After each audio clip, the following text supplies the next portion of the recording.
Rented কার চালাচ্ছিলাম, কারণ গোয়ায় OLA Uber নেই। তো রেন্টেড কার চালানোর সময় একটা কালো জাগুয়ার এসে আমার রাস্তাকে মানে আমার গাড়িকে ওভারটেক করে আমাকে আটকে দাও। ওয়েলকাম টু টক ঝাল মিষ্টি উইথ ইপসিতা। আমি ইপসিতা, এখানে নোগালাগালি নো কিস্তি অনলি মস্তি। তো আজকের ভিডিওর শুরুতে ইন্ট্রোডাকশনে যে অংশটুকু আপনাদের সাথে শেয়ার করলাম, সেই অংশটুকুর ফুল ভিডিওটা আপনারা চাইলে ডিসক্রিপশন বক্সের লিঙ্ক আছে, সেখান থেকে অবশ্যই দেখে নেবেন। চাইলে না, আপনাদের ইনসিস্ট করবো যে অবশ্যই পুরো ভিডিওটা, পুরো ইন্টারভিউটা আপনারা দেখবেন। এই ইন্টারভিউটা এসছে একটি সংবাদ মাধ্যমে, আর যিনি এই ইন্টারভিউটা দিচ্ছেন মিস্টার শ্যাম সুন্দর, উনি পূজা আর কুণালের তথাকথিত বন্ধু, যার নাম ছাড়াই পূজা আর কুণাল একটা ভিডিও বানিয়েছিল, আর সেখানে বলেছিল যে তার সাথে একটা বিশাল বড় ফ্রড হয়ে গেছে। ফ্রড বলতে তাদের কোনো এক বন্ধু, সে কোনো একটা ব্যবসার আর কি ভালো স্কিম দেখিয়ে তাদের কাছ থেকে ইনভেস্টমেন্ট নিয়েছে, আর তারপর এখন সেই বিজনেসটা না হওয়ার পথে, মানে মোটামুটি তাদের সব টাকা ডুবে গেছে। তারা শূন্য থেকে আবার শুরু করবে এমন অবস্থায় পৌঁছেছে যে সংসার কিভাবে চলবে সেটাও ঠিকমতো ওরা ঠিক করতে পারছে না, কারণ মোটামুটি যা সেভিংস ছিল সেগুলো সহ ওদের বাড়ি, মানে যে বাসস্থান, সেটাও মর্টগেজ দিয়ে লোন নিয়ে তারপর সেই টাকাটা ইনভেস্ট করেছে। তো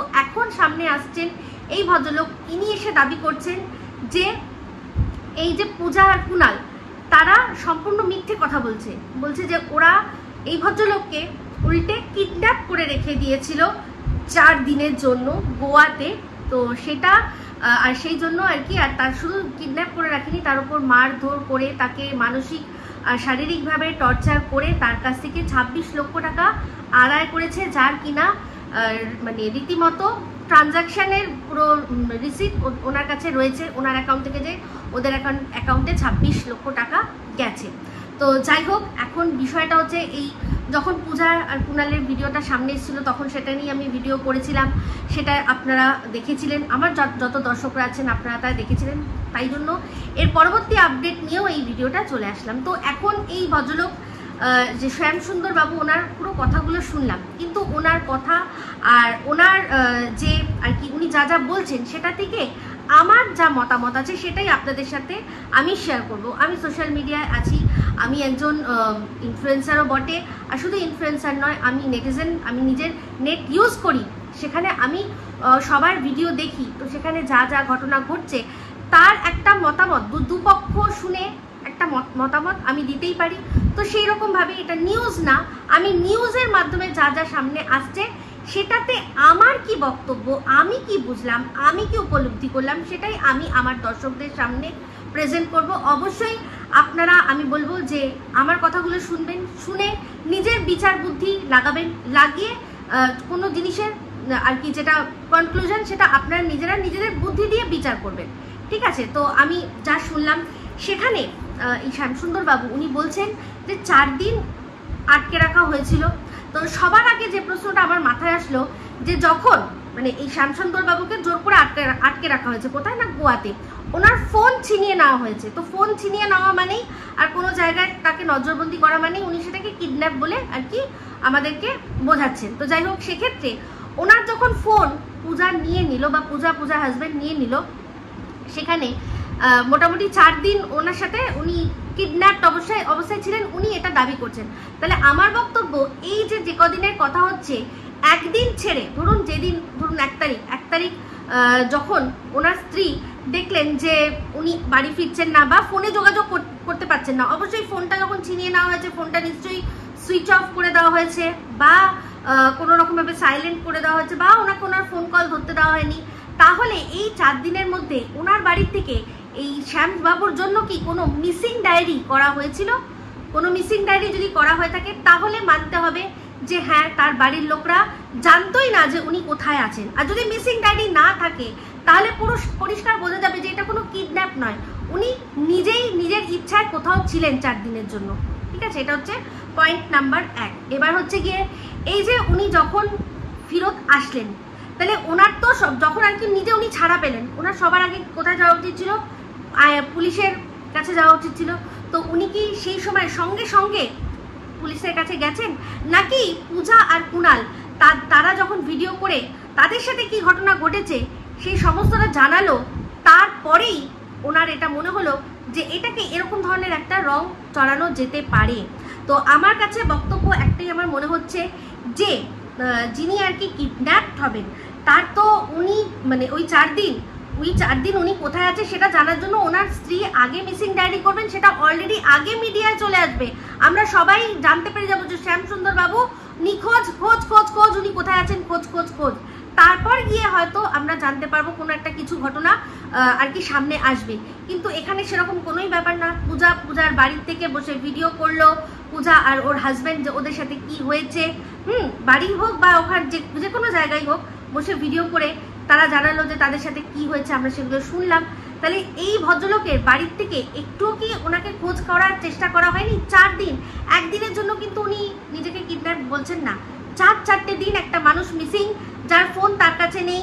তার মানে তার বাড়ির লোকজন, তার অফিসের লোকজন, তার কাজের বা বন্ধু বান্ধবের লোকজন, তারা কেউ ওনার সাথে যোগাযোগ করতে পারছে না।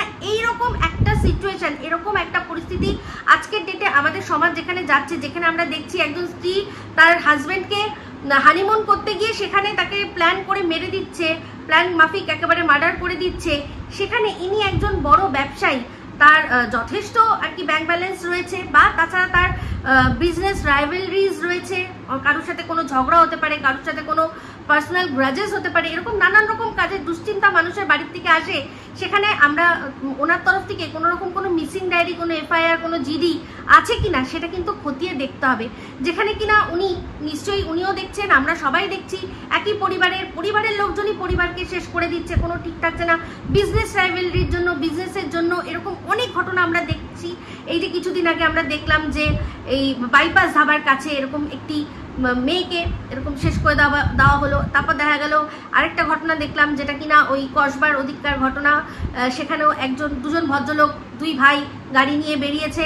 তারপর দেখা গেল কি না, তারা নিজেকে শেষ হতে বেরিয়েছে, দেখা গেল যে বাড়িতে সবাইকে শেষ করে দিয়ে তারা বেরিয়েছে।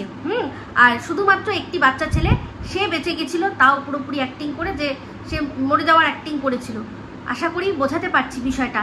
এই রকম ঘটনা নিশ্চয়ই শ্যামসুন্দর বাবু আর তার পরিবারের লোকজন সবাই দেখে, তো তাদের মাথায় এই দুশ্চিন্তাটা এলো না যে উনি কোথায়।